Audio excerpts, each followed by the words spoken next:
হরে কৃষ্ণ। আজ আমি আলোচনা করব উৎপন্না একাদশী নামের উৎপত্তি, এর মাহাত্ম্য এবং পারণ সময় নিয়ে। তো আমরা মূল আলোচনাতে ফিরে আসি।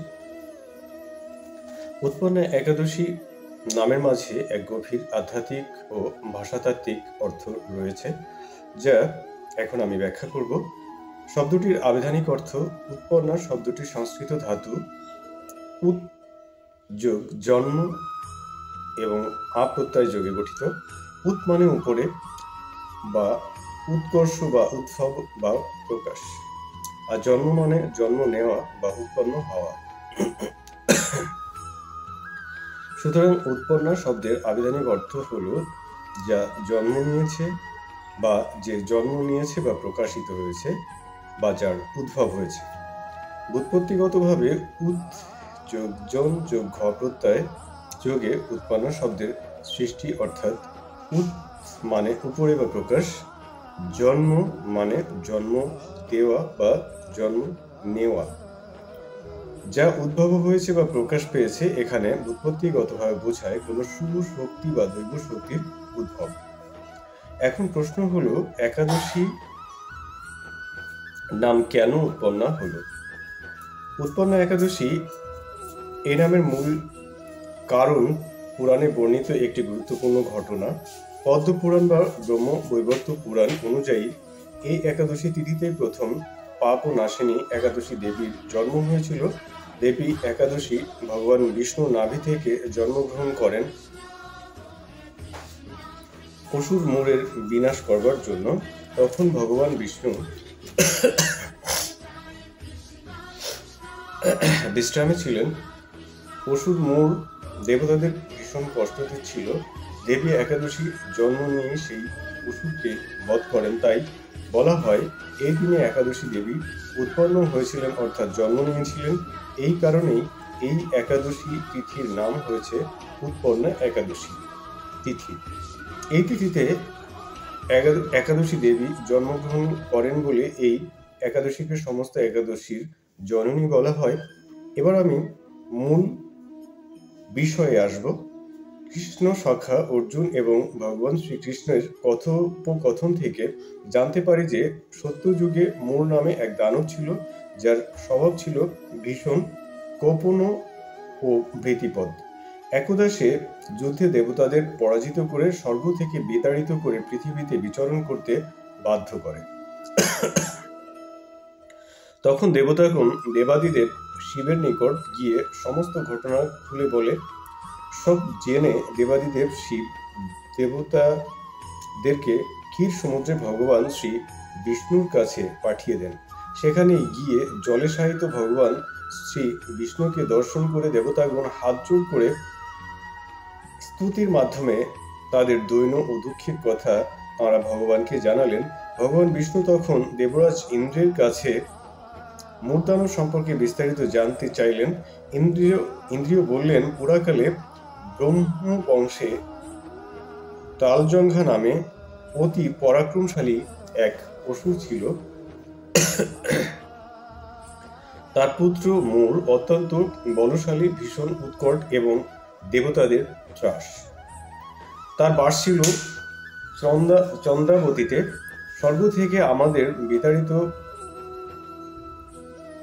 করে তার স্বজাতিকে স্বর্গের রাজা দিকপাল বিভিন্ন পদে প্রতিষ্ঠিত করে আমাদেরকে পৃথিবীতে বিচরণ করতে সে বাধ্য করেছে।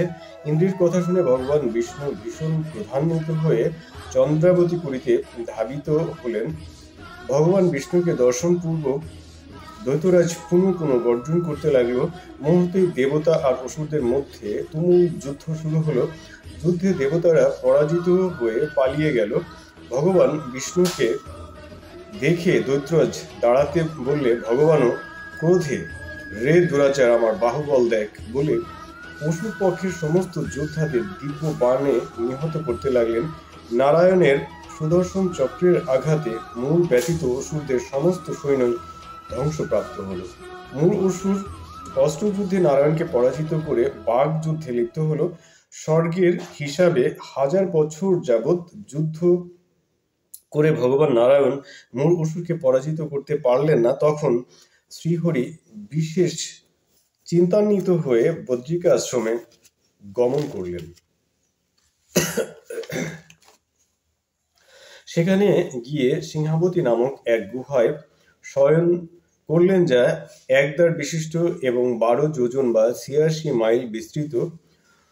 দ্বৈত দ্বৈত ভগবান বিষ্ণুর পরপরই গুহায় প্রবেশ করে দেখে শ্রীহরি নিদ্রিত বুঝে পুলকিত হয়ে ভগবানকে হত্যার পরিকল্পনা করা মাত্রই শ্রী বিষ্ণুর শরীর থেকে একটি কন্যার প্রকাশ হল। এই কন্যাই একাদশী দেবী উৎপন্না। তিনি সর্বগুণে গুণান্বিতা ও বিষ্ণুর তেজ সম্ভূতা বলে মহাপরাক্রমশালিনী। দৈত্যরাজ মূর ও সদ্য প্রকাশিতা স্ত্রী রূপিণী সেই দেবীর সাথে তুমুল যুদ্ধ শুরু হলো। কিছুকাল যুদ্ধের পর দেবীর দিব্য তেজে অসুর ভস্মীভূত হল। পরক্ষণেই বিষ্ণু জেগে ভস্মীভূত দানবকে দেখে বিস্মিত হলেন। এক দিব্য কন্যাকে তাঁর পাশে জোড়হাতে দাঁড়িয়ে থাকতে দেখে তিনি বললেন, হে মহাপরাক্রান্ত উগ্রমূর্তি, এই মূর দানবকে যেই বধ করুক না কেন, তিনি অত্যন্ত প্রশংসনীয় কাজ করেছেন।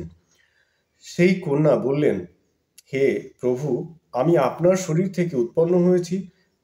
আপনি যখন নিদ্রিত ছিলেন তখন এই দানব আপনাকে হত্যা করতে উদ্যত হয়েছিল বলে আমি তাকে বধ করেছি, এবং তা হয়েছে আপনার কৃপাতেই। একথা শুনে ভগবান শ্রী বিষ্ণু বললেন, আমার পরাশক্তি, তুমি একাদশী তিথিতে উৎপন্ন হয়েছ, তাই তোমার নাম হবে একাদশী। আমি এই ত্রিলোকে দেবতা ও ঋষিদের অনেক বর প্রদান করছি। হে ভদ্রে, তুমিও তোমার মনমতো বর প্রার্থনা করো। একাদশী বললেন, হে দেবেশ, ত্রিভুবনের সর্বত্র আপনার কৃপায় সর্ববিঘ্ন বিনাশিনী ও সর্বশুভ প্রদায়িনী রূপে যেন পরম পূজ্য হতে পারি, এই বিধান করুন। আপনার প্রতি ভক্তি বশত যারা শ্রদ্ধা সহকারে আমার ব্রত উপবাস করবে, তাদের সিদ্ধি লাভ হবে, এই বর প্রদান করুন। বিষ্ণু বললেন, হে কল্যাণময়ী, তাই হোক। উৎপন্না নামে প্রসিদ্ধ তোমার ব্রত পালনকারীর সমস্ত ইচ্ছা পূর্ণ হবে। তুমি আমার শক্তি, তাই তোমার ব্রত পালনকারীগণও আমারই পূজা করবে, ফলে মুক্তি লাভ করবে তারা অচিরেই। তুমি হরিপ্রিয়া নামে জগৎ বিখ্যাত হবে। তুমি ব্রত পালনকারীগণের শত্রু বিনাশ, পরম গতি ও দান ও সিদ্ধি প্রদানে সমর্থ হবে। ভগবান বিষ্ণু এভাবে উৎপন্না একাদশীকে বর প্রদান করে অন্তর্নিহিত হলেন। সমস্ত ব্রতকারী দিবারাত্রি ভক্তিপরায়ণ হয়ে এই উৎপন্না একাদশীর উৎপত্তির কথা শ্রবণ কীর্তন করলে শ্রীহরির আশীর্বাদ লাভে ধন্য হবেন। আগামী 15ই নভেম্বর 2025 এবং 30শে কার্তিক 1432 বঙ্গাব্দ রোজ শনিবার একাদশী পারণ অনুষ্ঠিত হবে। ভক্তবৃন্দ, পারণ সময় খুবই স্বল্প, 9টা 41 থেকে 9টা 53, অর্থাৎ 13 মিনিট। তাই সকলে নির্দিষ্ট সময়ের মধ্যে পারণ সম্পন্ন করবেন। সকলে ভালো থাকবেন। হরে কৃষ্ণ।